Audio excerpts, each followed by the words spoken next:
Por ahí Onganía tenía ministros que eran gerentes, como Crier Bacena y algunos más, el ministro de Defensa y demás, gerentes de multinacionales. Acá estamos hablando de 236 funcionarios de empresas que tomaron, digamos, cargos en la función pública. Claro, eso explica el nombre plutocracia, lo explica no es solo un gobierno entreguista. Exacto. Es parte del negocio. Exacto, y que tal vez, si uno repasa la historia, es la primera experiencia de ese tipo. Un gobierno que gana a través de una coalición política, pero después el que toma el gobierno efectivamente son las corporaciones económicas. Y no dudó un instante, digamos, en llevar adelante las políticas que beneficiaran a esos sectores económicos. No era la ideología de un partido político, de una formación política, que hoy uno lo ve reflejado en la oposición, es decir, ya ha dejado de ser partido, coalición de gobierno con una ideología, sino que es representación lisa y llana de las corporaciones. Es decir, perdieron una elección, pero siguen cumpliendo ese rol. Bueno, lo terrible es que si uno mira en los 4 primeros meses, ese gradualismo que decía el gobierno que tenía que llevar adelante, no fue tal gradualismo, fue una cosa muy acelerada. Rápidamente, en diciembre, ya se estaba planteando la devaluación y rápidamente viajaba a Davos en el mes de enero, Macri, abría las puertas, digamos, de los bancos para pedir que vinieran emitiendo bonos, vinieran a endeudarnos en 10.000 millones de dólares. Ya ahí estamos hablando de enero. Y hay cuestiones políticas que acompañan a eso. Por eso también me parece que tenemos que revalorizar, y el libro vuelve muchas veces al peronismo como proceso histórico absolutamente opuesto a esto del macrismo, en donde juega un rol fuerte el Estado, se plantea la redistribución de la riqueza, se fortalece la producción nacional, todo lo contrario a las medidas esas que tomaron en los primeros 3 meses, abrir las importaciones. Nosotros lo sufrimos en el libro. A los 20 días sacaron la decisión esa que controlaba el plomo en la tinta y nos inundaron de publicaciones que venían de afuera. Es decir, y lo vivimos en todos los sectores. Pero este tema de la inserción en el mundo que llamaban ellos llevaba un costado también político. Ustedes recordarán, y el libro lo dice claramente, porque no oculta el día a día de la cosa, cuando el presidente Macri viaja a Davos, lo lleva a Massa, y como muestra de garantía de que había una oposición seria en Argentina, porque precisamente lo que nos miran de afuera cuando dicen, bueno, le vamos a prestar plata, es qué garantía había que eso que él estaba ofreciendo como salida para el país, libertad de capitales, baja de retenciones, todo eso lo adoptó en menos de 2 meses. Es decir, todo lo que el capital requiere. Bueno, era mostrarle, acá tenemos una oposición seria. Y no casualmente era el tema de mostrar una oposición seria con lo que ha sido a lo largo de los 70 años desde que asumió Macri, una obsesión para los sectores concentrados del capital, ¿no? Que es el peronismo.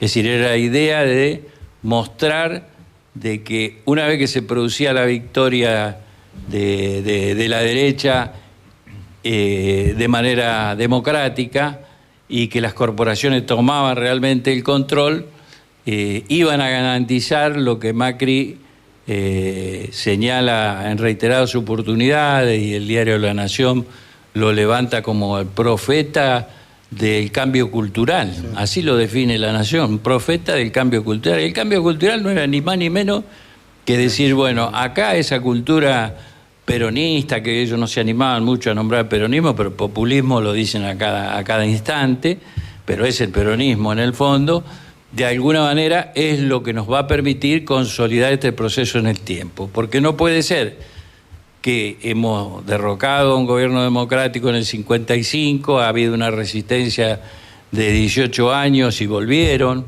gobernaron 3 años y dimos un golpe y a su vez liquidamos 30.000 compañeros y compañeras del movimiento peronista y volvieron las organizaciones sindicales y volvió el peronismo golpeado a los sacudones y se volvió a recomponer. Y después, en el 2003, vuelve recuperando lo que son esos principios que le ponen límite a la voracidad del capital. De alguna manera, eso trata también, cada vez que vuelve al peronismo, el libro, de mostrar de que el gran obstáculo que significa la vigencia del peronismo y los ideales, los principios del peronismo, que no la pueden desterrar. Este es un tema clave. Y bueno, y dentro del peronismo, por supuesto, rescatar en nuestra larga y heroica resistencia, que está contenida en el libro, todo lo que el peronismo hizo y lo mejor de los compañeros y compañeras del peronismo hicieron para que el peronismo no pueda ser destruido, aun cuando alguna traición trató de convertirlo en partido liberal, ¿no? Así que fundamentalmente hacia allí empieza apuntando el libro en su contenido central. Ahí seguimos, vamos a la tanda, estamos en la 89.3, charlando con Héctor Amichetti en la presentación del libro 2015-2019, 4 años de plutocracia infame y resistencia popular. Hoy no tenemos la comunicación directa a través de las redes con los numerosos oyentes del espacio, pero sí 11 50 12 35 89 pueden dejar mensaje de audio. Y estaba pensando, Héctor, cuando observaba el libro, 2016 en adelante, transmite la sensación de crecimiento, de desarrollo, porque la construcción, no solo desde la Federación Gráfica, pero la Federación Gráfica, todos los que vivimos ese proceso sabemos cómo fue, dio el Big Bang para la construcción de la unidad sindical en el movimiento obrero argentino. Es emocionante recorrer las páginas y ver cómo el planteo va cobrando densidad, va creciendo y va teniendo otros compañeros en derredor que se van sumando a lo que fue la resistencia al gobierno plutocrático de Macri. Sí, y en realidad no ocultamos lo que nos ocurrió en ese momento como movimiento sindical, porque yo recuerdo que se hicieron los primeros plenarios de la CGT en vista a normalizarla, unificar la CGT, y ahí empezamos a confluir distintos núcleos. Uno era la corriente político-sindical federal, que integrábamos con los compañeros curtidores, con la UON Campana, con compañeros de Córdoba, de Santa Fe, más del interior, que veníamos, digamos, planteando la necesidad del protagonismo con programa del movimiento obrero ya en nuestro gobierno. Decíamos, bueno, hemos avanzado, hemos recuperado derechos durante nuestro gobierno, pero como movimiento obrero es como que hemos recibido o reconquistado derechos, pero no estamos construyendo realmente el programa que nos permita consolidar esto en el tiempo, ¿no? Tomando la línea histórica del movimiento de sindicalismo de liberación. Bueno, en esos plenarios de la CGT confluimos en una postura en común, se sumó la asociación bancaria, y eso fue el germen de lo que se construyó después como Corriente Federal de Trabajadores en agosto del 2016, con un gran acto en Ferro. Lo que digo es que en esa confrontación de posiciones sindicales que se expresaron claramente en esos plenarios, había una parte importante del sindicalismo que hasta tenía expectativas en que el gobierno de Macri pudiera abrir un espacio de negociación y dar respuesta a los problemas de los trabajadores. Y tuvimos algunos cruces en alguna de esos debates en donde nos salían algunos compañeros con el tema, pero es un gobierno democrático, hay que garantizar la gobernabilidad, nos van a decir que nosotros somos desestabilizadores, y eso generó un nivel interesante en la discusión, porque también nos remitía al tema de qué entendemos por democracia, que yo digo es un tema de fondo que tenemos que seguir discutiendo al día de hoy. Si la democracia era la conquista o la facultad que le damos a un gobierno para que después que gane una elección pueda hacer la política que quiera, o si ese gobierno que gana una elección tiene compromisos con el pueblo y sus organizaciones. Entonces el planteo nuestro claro era: nosotros no estamos desestabilizando un gobierno democrático cuando ese gobierno democrático está atacando derechos de los trabajadores, está atacando industria nacional y está volviendo a endeudar el país, con lo cual va a volver a acentuar la dependencia, bueno, con procesos que hemos vivido anteriormente. Esto fue interesante porque de última, fíjense ustedes lo que pasó a lo largo de estos 4 años, que también están allí volcados, es decir, esa resistencia que inició desde el movimiento sindical la Corriente Federal de los Trabajadores, que confluía con CTA, por dar algunos ejemplos, y algunas regionales del CGT, después se fue ensanchando. A medida que se fue viviendo la experiencia de resistencia, hubo otros sectores resistentes. Por ejemplo, eso creció muchísimo casi a mitad del mandato. Yo creo que el punto culminante de la resistencia se dio entre noviembre y diciembre del 2017, después de que ellos habían ganado una elección de medio término. Y sin embargo, para nosotros el tema electoral no anulaba el desafío que teníamos de que ese gobierno no avanzara en su proceso de destrucción de derechos. Bueno, y esto nació de la Corriente en ese encuentro del 20 de noviembre de 2017 en el camping de Farmacia, el camping Di Pasquale, y allí estuvieron presentes Pablo Moyano, allí fue Hugo Yasky, allí hubo referentes políticos como Tayana, y de allí nació esa gran movilización del 29 de noviembre del 2017 que le puso freno a la reforma laboral. Ustedes recordarán que senador que articulaba los acuerdos para la reforma laboral, que la cúpula de la CGT decía que bueno, pero no tocaba demasiado los derechos laborales y todo lo demás. Senador era Pichetto, y en un momento, frente a esa movilización, a las declaraciones de Pablo Moyano de que detrás de esto había una Banelco, esto los inquietó mucho. En esa gran movilización del 29 de noviembre sepultamos la intención de reforma laboral. Y ellos habían ganado una elección un mes antes.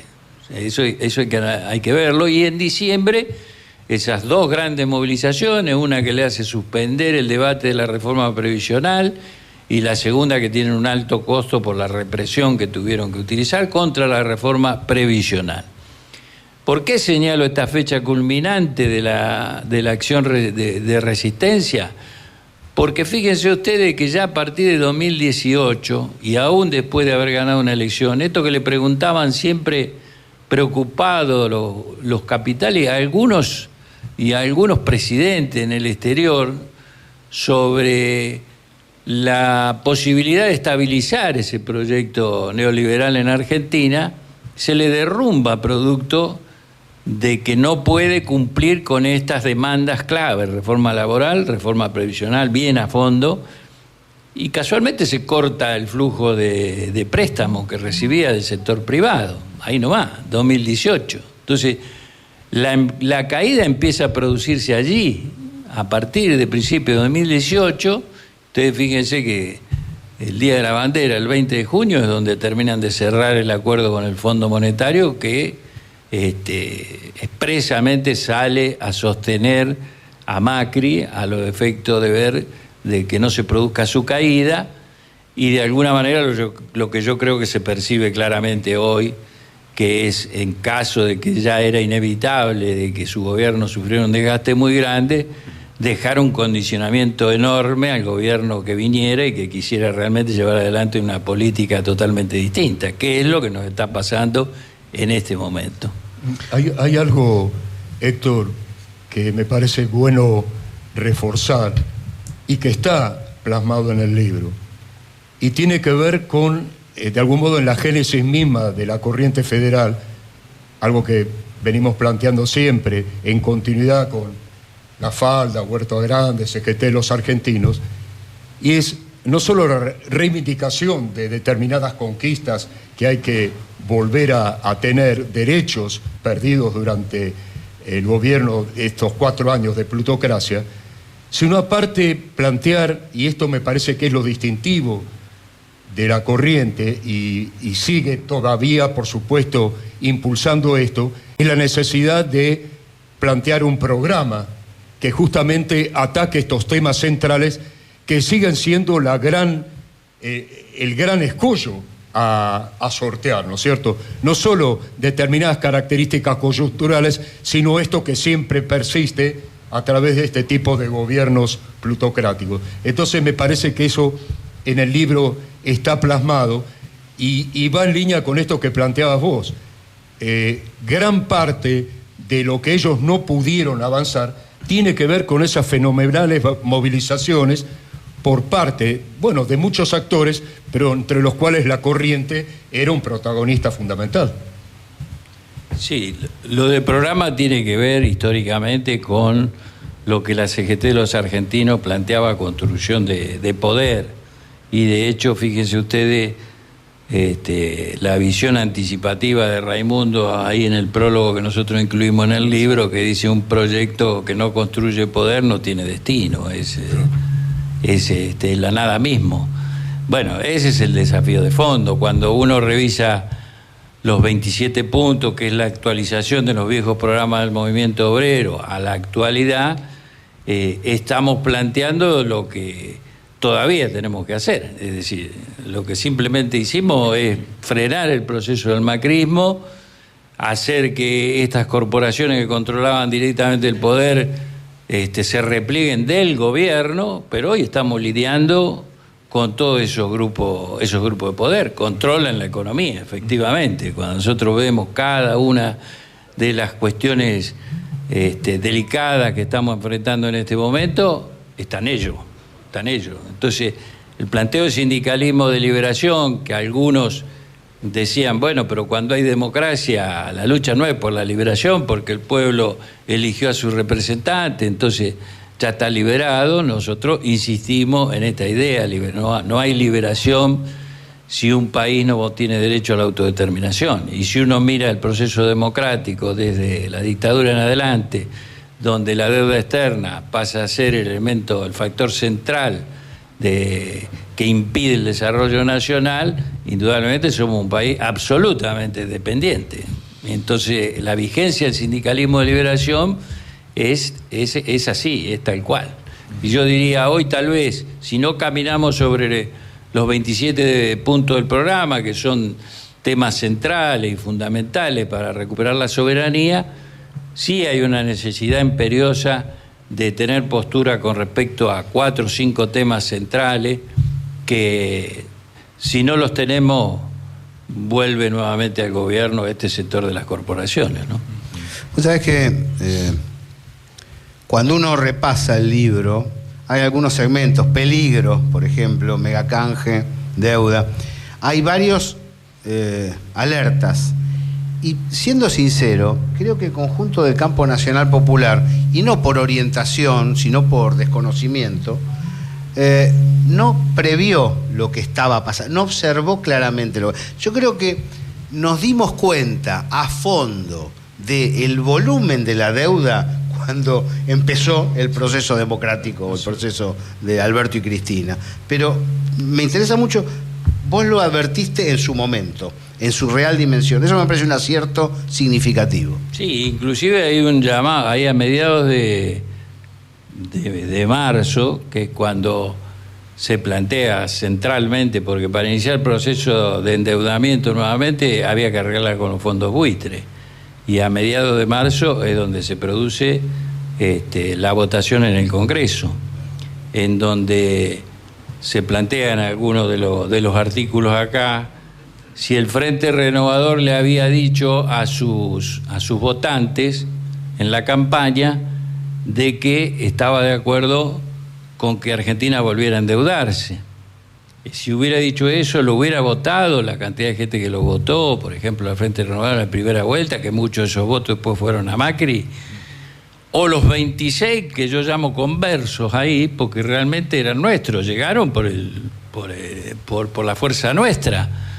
y habían aplaudido en septiembre del 2015 la ley que establecía la ley de soberanía, o sea, de la de deuda externa, que en septiembre fue apoyada por 136 países en las Naciones Unidas. Solo 6 votaron en contra: Estados Unidos, Gran Bretaña, Canadá, Japón, es decir, Israel.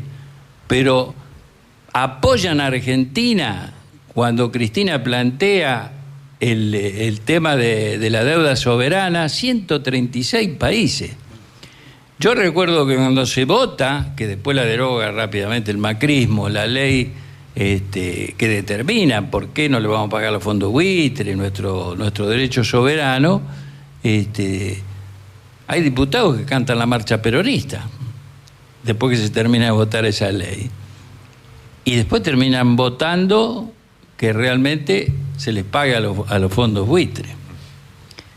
De alguna manera, digamos, trayéndolo al presente, yo diría, fíjense ustedes que nosotros hoy estamos siendo muy críticos de que cómo se generó esta deuda con el Fondo Monetario, que ni pasó por el Congreso, lo demás, bueno, pero la puerta, la llave, pasó por el Congreso, que fue a arreglar con los fondos buitre y habilitar un proceso de endeudamiento nuevamente, que era lo que habíamos impedido durante el gobierno nuestro. Acompañaron varios de quienes hoy están en el frente de todo. Creo que se habrán arrepentido, por supuesto, no sé si lo habrán hecho en algún momento públicamente.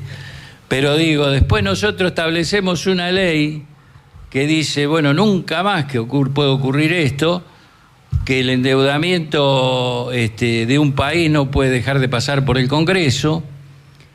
Y de alguna manera hoy se convierte en una trampa para nosotros, porque de última no estamos contrayendo nueva deuda, pero tenemos que llevar al Congreso un acuerdo con el Fondo Monetario por la deuda que contrajo el gobierno de Macri. Y esto es difícil para los compañeros nuestros con mayor coherencia. Yo digo, a lo mejor aquellos compañeros que votaron pagarle a los fondos buitre dirán, bueno, el pragmatismo, esta es la salida hoy porque no hay otra. Pero los que han tenido una coherencia ideológica, votaron contra los fondos buitre y hoy no están de acuerdo con esto. Es decir, aunque sea la única opción, es muy difícil para el compañero en su conciencia decir, yo voto, acordar con esta deuda que no fue contraída, no pasó por el Congreso, lo demás. Y es decir, tendrían que votar los que contrajeron la deuda para ayudar al gobierno que ganó las elecciones a salir de esta encrucijada. Pero bueno, eso está planteado allí desde ese momento, que por supuesto no se pone el eje en las traiciones, ni mucho menos. Es decir, de hecho, la palabra traición trato de utilizarla lo menos posible, porque no me parece la más adecuada, pero sí estos idas y vueltas que demuestran también una falencia en la cuestión democrática. Yo digo, por ejemplo, y en algún momento se debatió hasta si no tendría que estar en una constitución el compromiso de un gobernante que representa al pueblo, de que cuando entra con una plataforma y con determinados planteos, no puede traicionar eso como representante del pueblo. Bueno, esto en realidad no es así. Muchas veces se falsea lo que ha sido el apoyo popular, ¿no? Me decías, Gringo, en charlas que hemos tenido estos últimos días, incluso hace un rato también, que de algún modo encerrarse en esa discusión ahora nos quitaría en todo caso la posibilidad de plantear cómo el gobierno, en el caso que se ha aprobado, va a enfrentar a futuro con los verdaderos actores que tienen el Fondo Monetario Internacional atrás de esos pagos, ¿no es cierto? Las grandes corporaciones, las entidades financieras. ¿Cómo va a articular el gobierno con sus planes de desarrollo esto que ha planteado Alberto Fernández en la apertura de las sesiones en el Congreso? ¿Cómo se van a llevar adelante con esta, evidentemente, auditoría que va a plantear, por ejemplo, el tema de la reducción del déficit fiscal, la no emisión monetaria y tantas trabas que uno sabe que son corsé para el desarrollo de la economía y que evidentemente perjudican al sector interno, ¿no? Al mercado interno? Bueno, yo creo que ese es un tema que por supuesto hacia el final está planteado aquí, el repliegue del poder económico con todo lo que nos dejaba por delante, que el Frente de Todo es producto precisamente en gran medida de esa resistencia popular. Es decir, nosotros en esa actividad constante de la corriente, yo recuerdo que antes de las elecciones del 2017 hacíamos reuniones con todo el espectro que nosotros consideramos que debería volver a unirse, ¿no? Es decir, por la Federación Gráfica pasaron muchos dirigentes que estaban totalmente separados y peleados entre sí, y la corriente trataba de contribuir a decir, bueno, hay que reconstruir ese frente con matices, con diferencias y lo demás. Yo creo que en gran medida, si no hubiera existido esa resistencia que desgastó al gobierno, no surgía el Frente de Todo. Sí. Esto no es que se construye por arriba, que de repente los dirigentes se ponen de acuerdo de un día para el otro. No, hubo mucha presión popular por defensas de derechos populares que llevaron a eso. Y lo que queda planteado aquí es decir, bueno, el poder simplemente se replegó. El Frente de Todo es una coalición que sirvió para ganar una elección. Ahora hay que generar precisamente una política del gobierno que permita desmontar ese control absoluto que tienen ellos sobre todos los sectores estratégicos de la economía. Y Perón dice, y acá también se refiere a eso, es decir, que una nación que no controla su economía no tiene soberanía. De hecho, la historia del peronismo es derechos sociales primero, compromiso del movimiento obrero, se gana una elección, pero después Perón dice, si mi preocupación más grande era que si no tomábamos el control de la economía, cómo manteníamos en el tiempo esas conquistas sociales, cómo manteníamos el aguinaldo, las jubilaciones, los convenios colectivos con salarios altos, si no teníamos control del Banco Central, no teníamos control del comercio exterior. Entonces hay decisiones concretas para tomar el control de la economía, ¿no? Y a veces hoy se habla de relaciones de fuerza, si tenemos o no para avanzar en esto o lo otro. Y yo digo, ¿qué relación de fuerza? Por ahí pensemos, tenía Perón también con todo un espectro en contra que incluía desde la UIA, la sociedad rural, la Embajada de Estados Unidos y todo lo demás, para tomar esa decisión de decir, bueno, acá el comercio exterior, voy a correr a Bungibor y Dreyfus que manejan a su antojo y creo el IAPI. Es decir, hay una necesidad política de controlar la economía para poder seguir dando respuesta al tema social, para generar trabajo, para tener buenos salarios, y lo mismo con el Banco Central. Es decir, se gana la elección, pero lo primero que se hace es se nacionaliza el Banco Central y los depósitos bancarios, porque estaba en manos de los accionistas del directorio, eran casi todos ingleses. Entonces, esto, digamos, es imposible no trasladarlo a este tiempo. El Frente de Todo gana una elección, pero el control de la economía lo tienen esos grupos concentrados de poder. El gran debate que se genera hacia adentro, la deuda no la podemos negar, está ahí, está la discusión esta de si hasta cuánto nos condiciona este acuerdo para salir, para destrabar. También está planteado de que si no hay ningún tipo de acuerdo, no tenemos tampoco salida en lo inmediato, se complican más la cosa, y va quedando un poco de lado la discusión de fondo. Es decir, bueno, ¿quién va a pagar eso? Y nosotros, así como lo sosteníamos cuando nos oponíamos a lo que iba generando como proceso el macrismo, desde que asumió este gobierno, sostenemos claramente dónde están los recursos de la economía para que rindan cuenta por esa deuda, ¿no? Y hemos dado batalla, tal vez a veces disperso, hemos tratado de buscar puntos de unidad, por tirar 2 o 3 ejemplos clave, es decir, el tema de la reapropiación del río Paraná y del comercio exterior. Es decir, algunos que hacen cálculos allí dicen que todo lo que se va a ir por comercio exterior, en un par de años pagaríamos la deuda externa, y todavía estamos en la discusión si lo va a seguir manejando una multinacional o si lo va a manejar el Estado, como queremos nosotros. Decía el otro día Pablo Moyano en la CGT sobre el tema de los minerales, cómo entran los camiones de Chile, cargan los minerales en las provincias fronterizas de Chile, no se pesa nada, no se registra nada, pasan a Chile, se van por el Océano Pacífico a los países del Asia. Es decir, recuperar el control del Estado sobre esos recursos, que son los que van a generar precisamente redistribución de riqueza, van a sacar a los argentinos de la pobreza, es clave, es la discusión clave. Y esto un poco a lo que se refería Jorge, ¿no? Es decir, no quedarnos encerrados solo en la discusión de que si este acuerdo nos condena o no nos condena, sino qué políticas tenemos que tener como frente de todo para que realmente los recursos salgan de donde pueden salir.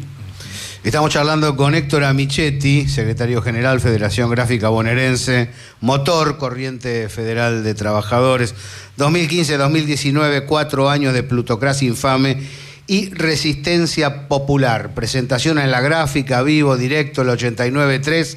Y después de la tanda abrimos el juego para que brevemente el que quiera haga preguntas y las conteste. Les decía que llegan los mensajes, ahora sí.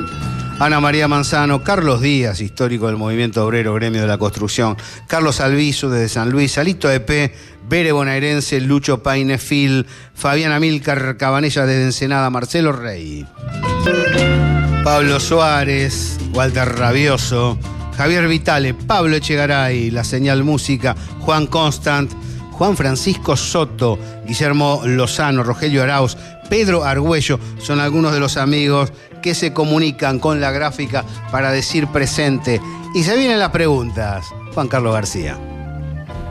Bueno, más que preguntar a nuestro compañero secretario general, lo primero que quiero hacer es recordar la actitud que tuvo él con algunos militantes que ni siquiera conocía personalmente cuando vino de su querida Rojas. Y el recuerdo más hermoso que tengo yo, que estaba trabajando a escondidas porque no me podía ir del país, en un boliche, y el gringo Amichetti vino a hablar con el compañero García y con el compañero hoy desaparecido Roberto Pujol. Esas son cosas que marcan la esencia de por qué hay un gremio como el gráfico, que fue el primero conformado en este país, que marca la esencia de por qué hablamos constantemente de la liberación nacional, de por qué dijimos que tenemos que formar un gremio bien fuerte para dedicárselo al general Perón y a Eva Perón para la lucha contra la oligarquía y los terratenientes que nos querían matar y que lograron dejar a 30.000 compañeros y compañeras nuestros desaparecidos. Este es un enfoque principal que no quería dejarlo pasar de lado. Nos cuenta Fabián Amílcar Cabanella, sin memoria, compañero Praxedes Babi Molina. Militante siempre, compañero toda la vida. En 2016 encabezó una delegación que consiguió el reconocimiento a los 34 presos peronistas, entre los que estaba él mismo, confinados en el penal de Ushuaia por el plan Conintes, dictado por el gobierno de Arturo Frondizi en el año 1960. Y me comentaron hace pocas horas que tiene serios problemas de salud el histórico Armando Jaime. Me parece que es parte de nuestra historia, ¿no? Parte de la historia del peronismo revolucionario y de las fuerzas transformadoras en la Argentina, así que juntos le deseamos la más pronta recuperación. Más preguntas, amigos, los que están aquí presentes, Pancho, compañeros, gente de la radio. Ahí lo que quiero señalar, agregar, ¿no?, con respecto a lo de Juanito, que también hay varias notas en el libro sobre Milagro Sala. Fue rápida la acción represiva del gobierno de Macri. Milagro a mediados de enero, menos de un mes de gobierno, estaba encarcelada.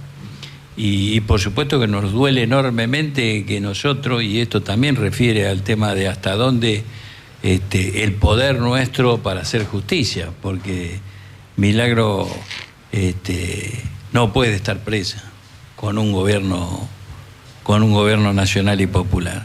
Y con respecto a Cristina, también el ensañamiento empezó inmediatamente con el gobierno de Macri. Recordemos que en abril de 2016, ahí nos referimos a cuando el juez Bonadío la cita a tribunales, que hacemos una gran marcha acompañándola a Cristina, y el gesto de Cristina en agosto, cuando fallece, y ahí viene lo que señalabas vos, así como Lorenzo Pepe, era difícil que Cristina estuviera moviéndose por los ámbitos políticos, pero viene a la Federación Gráfica Bonaerense a despedir a Raimundo Ongaro y tiene una reunión con nosotros en el cuarto piso y nos da un panorama, digamos, de cómo ella veía la cosa, que realmente nos iluminó a todos. Así que me parece que eso también hay que tenerlo en cuenta, porque para nosotros Cristina sigue siendo una referente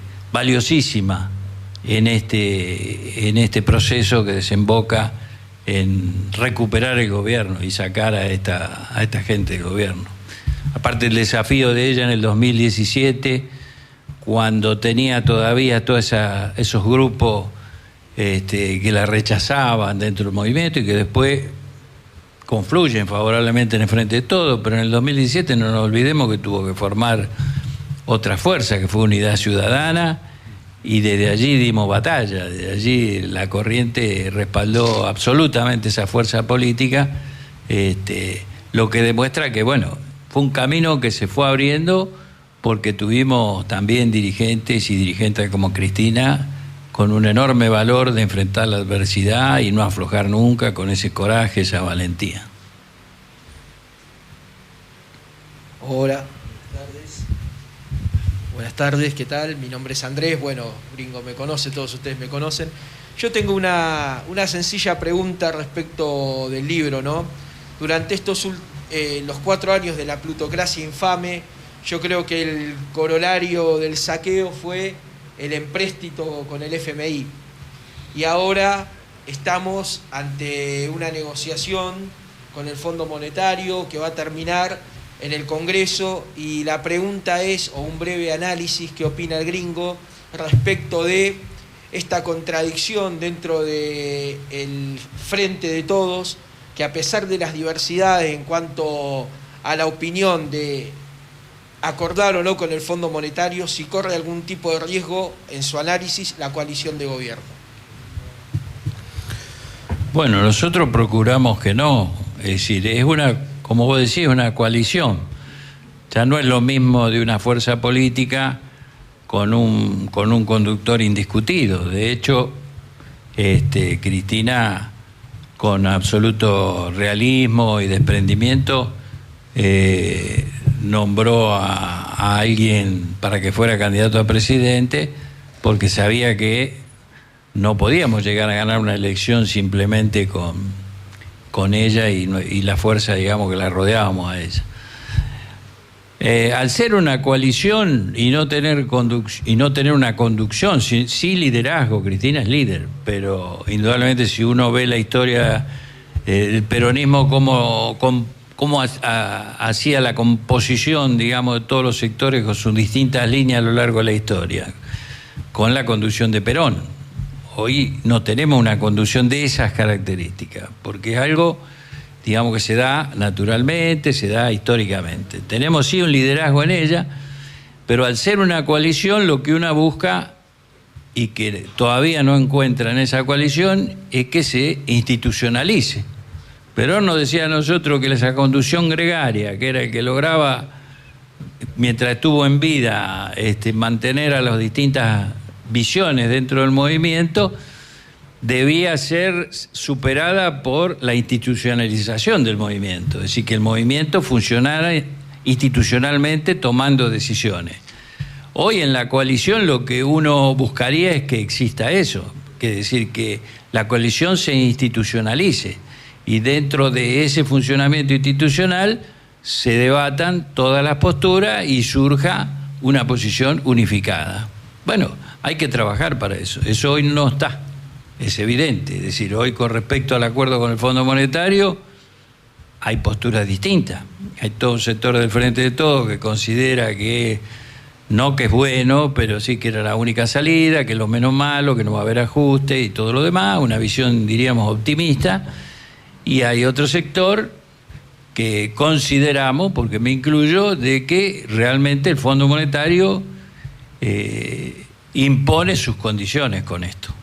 Es decir, nosotros no podemos quedarnos en este momento con el tema de que no hay ajuste, porque el hecho de decir ponemos límite a la posibilidad de manejar un déficit fiscal, que sabemos que cuando uno necesita dar respuestas sociales, muchas veces el déficit es el que nos permite ayudar, o a emitir moneda, ponernos límite cuando en determinado momento necesitamos hacer una emisión porque no tenemos los recursos, o al hecho de los subsidios, que no está claro cómo va a ser, pero indudablemente van a tener un impacto sobre el bolsillo, y factores que hacen prever de que no va a ser fácil resolver el problema de la inflación con condiciones que pone el fondo. Entonces tenemos más una visión de que ellos con esos controles trimestrales nos van a estar apretando cada 3 meses, si ponen o no la plata para pagarse a ellos mismos o nos dejan en banda en un default, con un criterio más geopolítico que económico, que es decir, bueno, si ustedes no hacen lo que quieran, nosotros lo desestabilizamos. Ven venir una posible victoria de Lula en Brasil, y por supuesto que Estados Unidos lo que siempre opera es para tener gobiernos alineados y que no se junten gobiernos populares en otra línea. Yo creo que indudablemente eso, hay dos posiciones dentro del Frente de Todos, pero sí entendemos, inclusive lo hemos charlado en el frente, en la corriente federal, que hay que tener una posición superadora, no solo insistir en esta necesidad de institucionalización del frente, comprender que es necesario preservar unido a ese frente con todos los matices que tiene, porque de lo contrario le abrimos el camino para que vuelva abiertamente la derecha y las corporaciones, sino que nosotros tenemos que no cerrarnos tanto en la discusión de las condiciones de ese acuerdo, que de última lo que no fue discutido ya no se va a poder modificar ahora. Es decir, si hubiéramos arrancado con otro criterio, que podría haber sido, a lo mejor estábamos en otra situación. Hoy estamos en esta. Sí discutir las políticas que no son condicionadas por el fondo, porque el fondo a nosotros no nos puede determinar si el Estado controla o no controla el comercio exterior, si recuperamos el control del Paraná, si tenemos los mecanismos del Estado articulados de tal manera, aduana, FIP y todo lo demás, para evitar la evasión de impuestos, pero de los grandes, no de los chicos. Es decir, los grandes que sabemos que evaden impuestos, que tienen mecanismos para eludir impuestos, hay todo un mecanismo financiero que les permite cómo sacar la plata del país. Bueno, todo eso no lo está condicionando el acuerdo con el fondo. Eso depende de la voluntad política de nuestro gobierno. Y no es un tema menor, porque ante los condicionamientos que nos ponen ellos y que quieren que vayamos hacia una derrota electoral, si nosotros tenemos decisión y sobre todo valoramos la movilización popular, que en toda la historia nuestra ha sido clave, es decir, cómo un gobierno tiene la audacia de avanzar para recuperar autonomía, el derecho a la autodeterminación, de la mano de un pueblo movilizado. De otra manera no hemos logrado nada. Es decir, si nosotros no hacíamos el 17 de octubre, no había peronismo en este país, en realidad. Y si no nos movilizábamos acá durante 4 años, casi toda la semana contra el macrismo, hoy seguía Macri y ya estaba todo el país totalmente entregado. Entonces, yo creo que es fundamental eso, preservar el Frente de Todos, tratar de no tensionar, porque siempre está el riesgo de que las coaliciones terminen modificándose. Hoy uno ve actitudes de algunos sectores de Juntos por el Cambio que aparecen como queriendo ser más cercanos a algunos sectores nuestros y procurando que se rompa nuestra fuerza. Esto aparte está trabajado por los medios de comunicación. La ruptura entre Cristina y Alberto forma parte de una estrategia de derrota electoral para nosotros. Así que a mí me parece que un punto de unidad hoy, superando la cuestión del debate sobre el acuerdo con el fondo, es precisamente tener esos 5 o 6 ejes centrales sobre la política que nosotros entendemos que tiene que llevar adelante el gobierno. No tiene mucho tiempo, son 20 meses de acá a la próxima elección, pero con apoyo popular, que seguramente lo cuenta si toma esas decisiones, creo que podemos encaminar para que digamos, periodo que iniciamos en el 2019 pueda tener continuidad. En un rato siguen las preguntas, hay varios anotados. Esto es Patria Grande, los jueves 18 a 20. Jorge Tierba, Gabriel Fernández, los saludamos. Saludos a la gente del transporte, Rodolfo, el taxista, un fuerte abrazo. Y acá dice el gallego de la 39, buenas tardes a toda la compañerada de la gráfica. Desgraciadamente no pude estar ahí en la presentación del libro del gringo, pero aprovecho este canal de comunicación para preguntarle si no le parece que nos está faltando trabajo en las bases sindicales de todas las ramas. Y si no vendría bien limitar a 2 mandatos las reelecciones, tanto de los delegados de base como de secretarios generales. Felicitaciones por el libro al gringo, a Michetti, y espero que también esté a la venta en la radio, el gallego de la 39. Hay varios anotados para las preguntas. Vamos a la tanda. Puede entrar a www.radiografica.org.ar, ver los materiales, toda la información internacional, qué pasa en Ucrania, www.laseñalmedios.com.ar. El movimiento obrero desde adentro, www.sindicalfederal.com.ar. Todos los días de 18 a 20 estamos aquí con La Señal en la gráfica. ¿Algún comentario, Héctor, sobre la pregunta realizada por el compañero de la línea 39? Sí, yo creo fundamentalmente que lo que tenemos que garantizar es democracia sindical. Que en las organizaciones donde hay democracia sindical hay conducciones respetadas, representativas, que tal vez muchos años el dirigente es apoyado por las bases, y en otras, si existe democracia sindical, hay renovación. Pongamos el ejemplo del querido Piraña, que mandó un saludo y lo agradezco, porque realmente estamos viendo práctica de democracia sindical en la seccional de la UON, que es un gremio grande e importante, y en donde seguramente Piraña y los compañeros van a ganar una seccional, y eso realmente nos tiene que alegrar. Y tenemos varios casos de recambio generacional producto de una práctica de democracia en los gremios. Compañero que ganó en Petrolero en Ensenada ahora hace unos pocos meses, yo creo que debe tenerse alrededor de 30 años, y la ganó democráticamente, hablando con los compañeros, con las bases, y teniendo el apoyo de la gente. El problema que yo le reconozco, y tal vez al que se refiera el compañero en el mensaje, es en aquellas organizaciones donde no existe democracia sindical. Por trabas estatutarias, por lo que sea, por complicidad muchas veces con las patronales, en donde hacen despedir cuando surge un activismo. Eso es cierto, existe.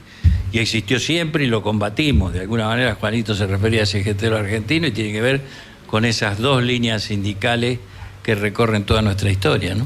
Gracias, Jorge Cosarec, Raúl, Laura, gente que sigue comunicándose, y por qué no soñar con tomar el cielo por asalto. Buenas, bueno, felicitaciones primero, Héctor, por el libro. Me parece que es de cabecera para el movimiento obrero y para la militancia en los 4 años del macrismo.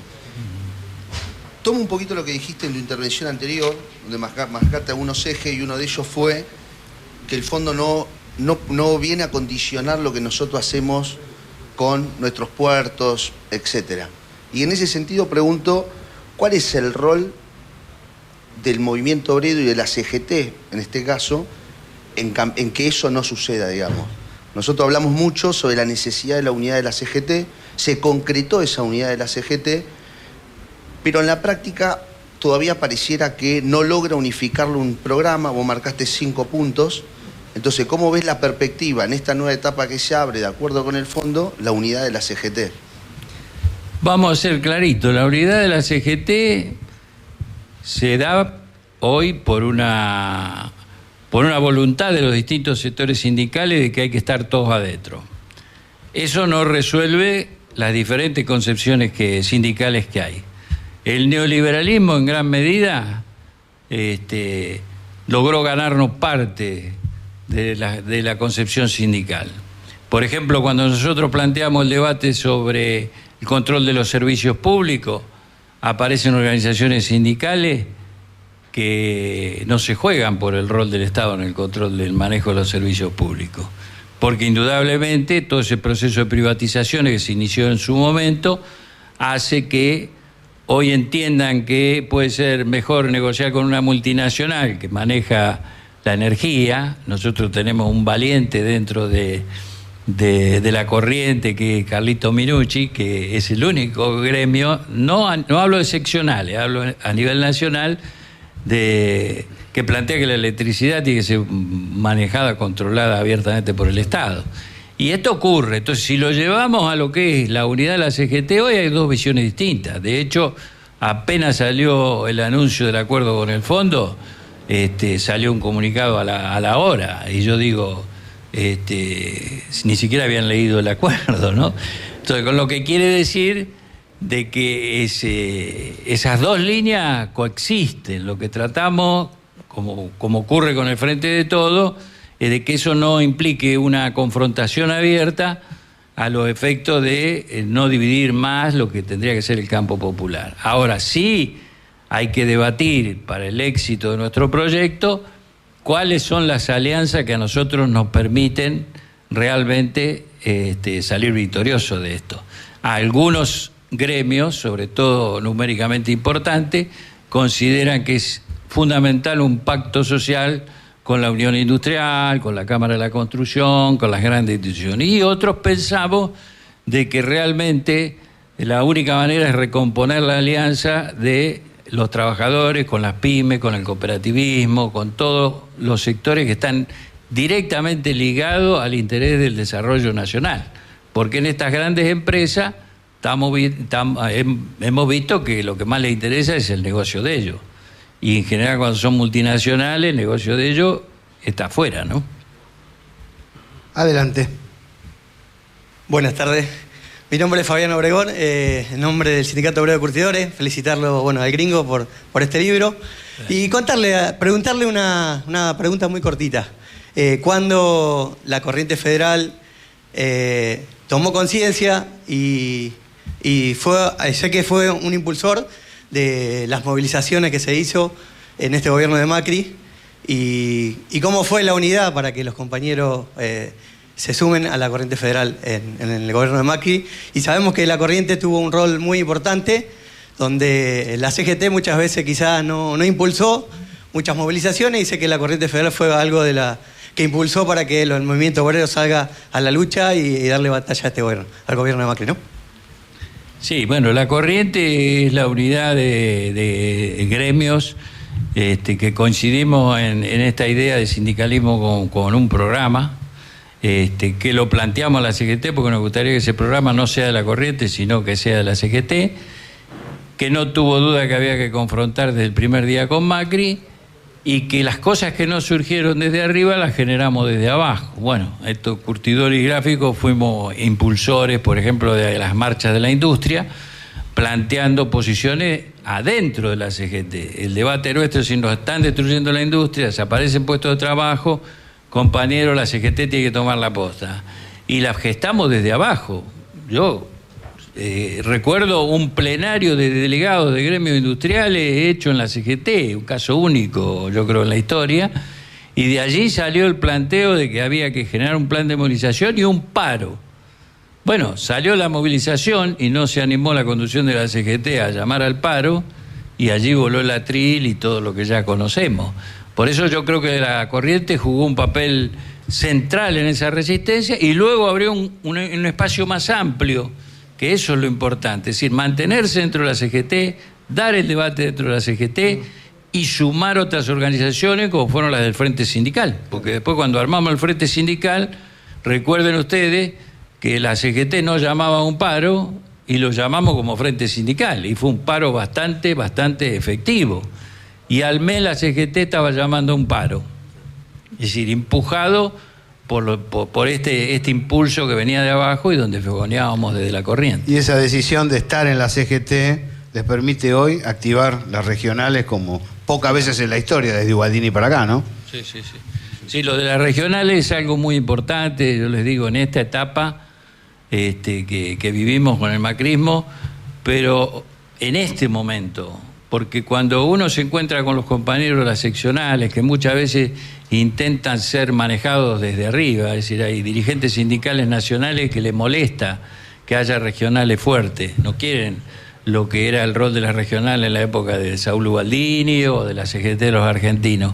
Bueno, uno se encuentra que realmente ahí abajo hay un potencial enorme desde el punto de vista sindical. El otro día cuando estuvimos en Entre Ríos, por dar un ejemplo, surgió naturalmente el posicionamiento que se piensa de este acuerdo con el Fondo Monetario de los compañeros. No fue una cosa, una bajada de línea, surgió de los propios compañeros. Y surgió de los propios compañeros el hecho de exigirle a la CGT Nacional, preservando la unidad, de que esa unidad es duradera si tiene posicionamiento, si tiene funcionamiento democrático, si hay plenarios de regionales. Así que eso me parece que es muy valorable. Pancho Semo. Bueno, me dijeron que me presente. Pancho Semo, dicen que soy un militante histórico o un histórico militante. Voy a hablar del libro. Muchos dicen que Plutocracia Infame es un libro grande por su tamaño y por su volumen. Y yo digo a la inversa, es un gran libro. Digo esto porque soy un lector permanente de lo que a diario escribe el Gringo y esta compilación que en definitiva creo que el Gringo pensó que iba a ser un libro que iba a ser leído, bueno, ahora, pero mayoritariamente dentro de 30 o 40 años, para saber a ciencia cierta qué había pasado en estos años de la década del macrismo. Y sin embargo, hoy existe la necesidad de que se lea profundamente, que se difunda en la militancia, porque acá acabamos de decir que hay un 40% de la población, de la sociedad, que desconoce quién contrajo la deuda. Es un tema muy delicado. No hay preguntas, simplemente que es un libro que me tocó leerlo y releerlo antes de su publicación, para lo cual no digo que me terminé enamorando, porque realmente fue un trabajo que el Gringo me dijo, bueno, hay que leerlo y leerlo muchas veces, a ver qué pasa, qué no pasa. Y cada vez que lo leía, realmente me convencía que estaba precisamente la historia de estos 4 años, donde la presencia, como bien decía el Gringo, de la corriente, dio la posibilidad de que se generaran alternativas sindicales que dieran esta otra alternativa que fue parar al macrismo, parar a sus leyes que iban en contra de la clase obrera. Para lo cual, evidentemente, lo que debemos hacer es convertirnos nosotros en verdaderos compañeros que transmitamos este conocimiento que tiene el libro a las generaciones, pero no a las venideras, a las actuales, porque estamos en una situación de quiebre y de posibilidad de que el Gringo, desgraciadamente, tenga que volver a escribir un libro de las mismas características. Nosotros tenemos que impedirlo, de que el Gringo vuelva a escribir un libro, si es que realmente el neoliberalismo nos vuelve a ganar. No hay preguntas para hacer. Valoro mucho este libro, valoro a Radiográfica de la difusión permanente y a estos compañeros que realmente día a día ponen todo para que la clase obrera tenga por lo menos la voz que no aparece en otros lados. Muchas gracias, compañeros. Gracias, Pancho. Se ha convertido en una linda asamblea, ¿no? Bueno, esta es la función de la gráfica. Este es el sentido profundo de Radiográfica. Adelante, compañera. Hola, buenas tardes a todos y todas. Mi nombre es Ayelén, yo soy de ATE de Desarrollo Social Y bueno, un poco era, a ver, poner sobre la mesa que muchos nos preguntamos, o sea, ¿quién va a pagar la deuda? Pero en realidad quizás lo que hay que preguntarnos es quién la está pagando hoy en día, o sea, porque primero que se sigue pagando y segundo que, bueno, con las jubilaciones, los salarios a la baja, la desocupación, en los niveles de pobreza, evidentemente está claro quién ya la está pagando. Entonces, bueno, una de las preguntas era qué tareas concretas deberíamos tomar los y las trabajadoras hoy en día para revertir esta correlación de fuerza desfavorable para la clase. Y por otro lado, bueno, plantear de que un sector del Frente de Todos, del Movimiento Popular, está planteando una consulta popular vinculante. Esa es una de las estrategias que se plantean, bueno, qué se crea al respecto y qué otras quizás están puestas sobre la mesa. Así que bueno, eso. Gracias. Sí, me parece que en la actitud con respecto a quién paga la deuda, vuelvo a lo que decía anteriormente, es decir, nosotros tenemos que empujar y eso hay que empujarlo con la fuerza de las organizaciones del pueblo, de que la deuda la paguen los que se beneficiaron con la deuda. Y hay medidas concretas, es decir, revisar hoy, y tengo entendido que Cristina, entre otros legisladores, están planteando esa necesidad de revisar ese listado de salida de capitales a medida que se contraía la deuda, es un tema central. Ahora, es una pelea de poder, porque ahí nos encontramos con grandes corporaciones que hoy condicionan al gobierno, que hasta tienen acuerdos para, digamos, no presionar al gobierno, se supone, ¿no? Los middling, todos esos sectores. Me parece que ahí eso va a necesitar de un gran acompañamiento popular, de movilización popular. Y más cuando trimestralmente venga el fondo acá a querer apretarnos e imponer condiciones. El estado de movilización nuestro es absolutamente necesario. Un gobierno, si no tiene un pueblo movilizado que lo acompañe, un gobierno popular, es muy difícil que pueda ganar esas batallas. Esto es indudable. Así que me parece que debemos entrar ahí y sobre todo articular todas las organizaciones, porque en general si tuvo un éxito el neoliberalismo es que nos atomizó. Entonces de repente, por dar un ejemplo, debatimos la soberanía del Paraná y hay 10 grupos y nosotros procuramos que nos juntemos todos y definamos una estrategia, cómo actuamos hacia el Estado, hacia el Congreso, hacia la confrontación con las multinacionales cerealeras, y cada uno pareciera ser que tiene una estrategia distinta. En eso el neoliberalismo ha trabajado mucho, en las organizaciones nuestras, y nosotros tenemos que tener la grandeza, de alguna manera, a generar estrategias comunes en el amplio campo popular con todas sus organizaciones. A veces hay sectores que se sienten más seguros refugiándose en espacios más chicos. Y nadie tiene que perder su identidad como espacio, pero nosotros siempre planteamos la corriente.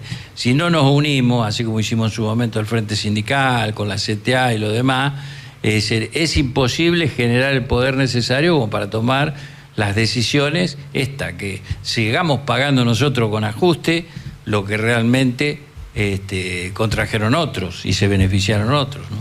Jorge Tierbach, hace rato que no te escucho. Tenía acá anotado para justamente no me traicione la memoria, porque de algún modo son como síntesis de varias de las cosas que hablamos. Las organizaciones sindicales deberían reafirmar la imperiosa necesidad de que las actuales estructuras orgánicas de los y las trabajadoras reciban este desafío o recojan este desafío de abrir dentro del movimiento obrero el debate que debe producirse y que debe producir el poder que la actual coyuntura demanda. Esto tiene que ver con lo que planteaba Raimundo Ongaro en mayo de 1996, que si un proyecto no define poder, no sirve, es fantasía, son deseos, no es algo concreto. 1996, 2022, mayo del 2022, 26 años de esto que planteaba Raimundo.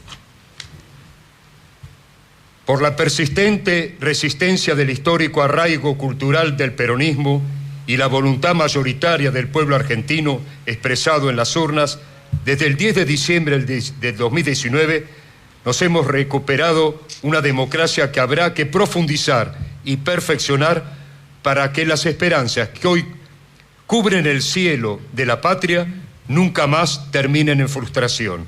Lo dijo y lo escribió el gringo Amichetti en marzo del 2021.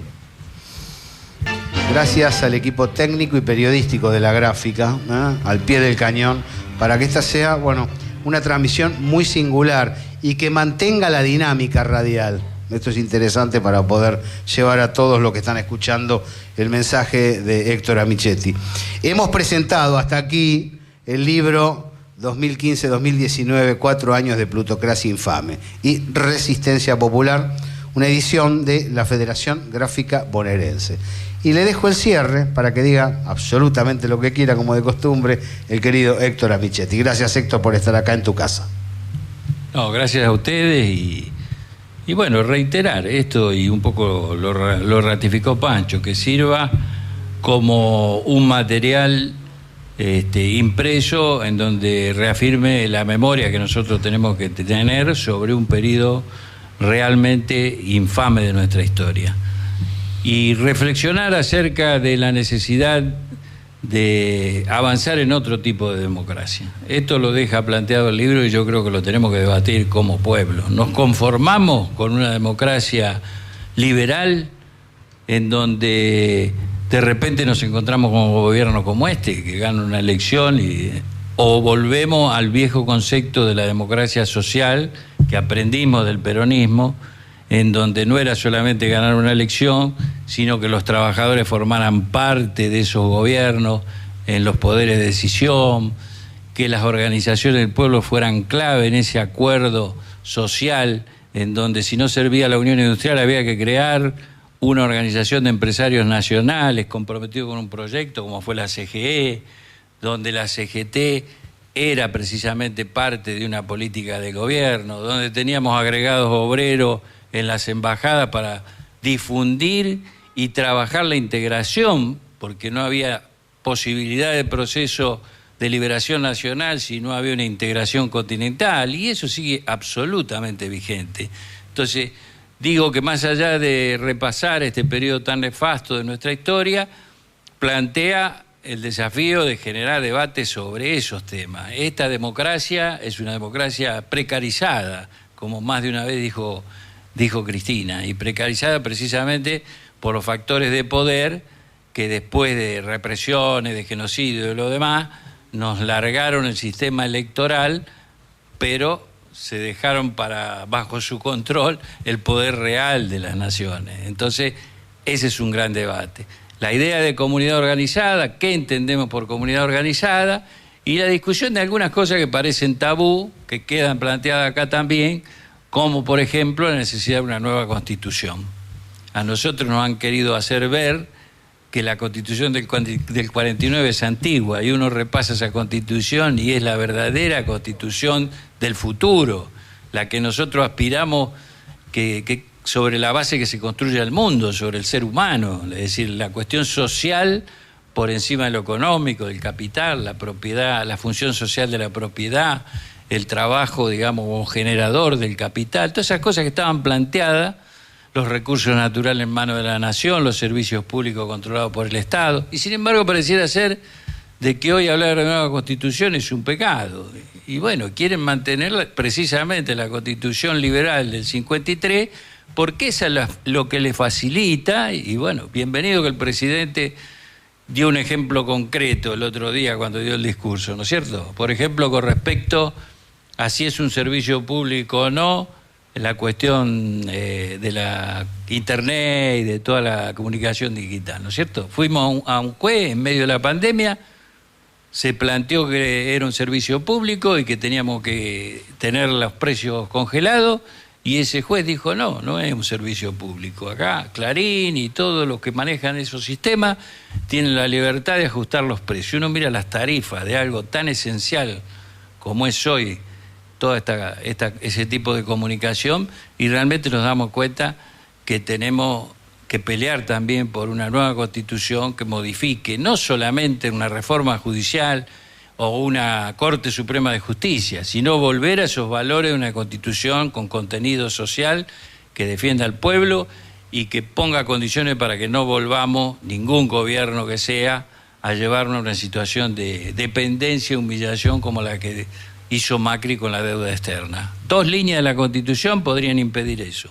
Ningún gobierno se puede endeudar, digamos, hasta determinada suma y bajo estos justificativos y con estas responsabilidades. Eso no existe. Un presidente por decreto está autorizado a endeudar al país y a llevarnos a esta situación que estamos viviendo ahora. Todos esos son disparadores que se plantean para generar los grandes debates, los grandes encuentros entre las organizaciones y que podamos transformar realmente esta sociedad para lo que decía Raimundo, ¿no? Que el proyecto sea un proyecto de construcción de poder. Así que gracias por escuchar.